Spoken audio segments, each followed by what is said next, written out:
আসসালামু আলাইকুম। আজকে আমি আপনাদের সাথে শেয়ার করব কিভাবে খেজুরের গুড় আমরা প্যাকেজিং করে কাস্টমার কাছে পৌঁছাই থাকি। শুরুতেই দেখতে পাচ্ছেন কিছু কাগজের টুকরা উপরে ছড়িয়ে দিয়ে থাকি।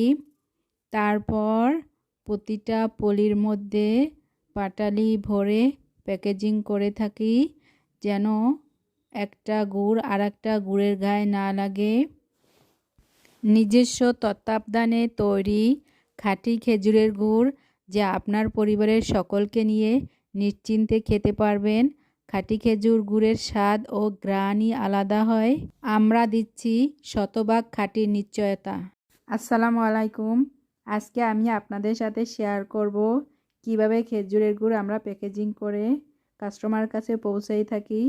শুরুতেই দেখতে পাচ্ছেন কিছু কাগজের টুকরা উপরে ছড়িয়ে দিয়ে থাকি। তারপর প্রতিটা পলির মধ্যে পাটালি ভরে প্যাকেজিং করে থাকি, যেন একটা গুড় আর একটা গুড়ের গায়ে না লাগে। নিজস্ব তত্ত্বাবধানে তৈরি খাঁটি খেজুরের গুড়, যা আপনার পরিবারের সকলকে নিয়ে নিশ্চিন্তে খেতে পারবেন।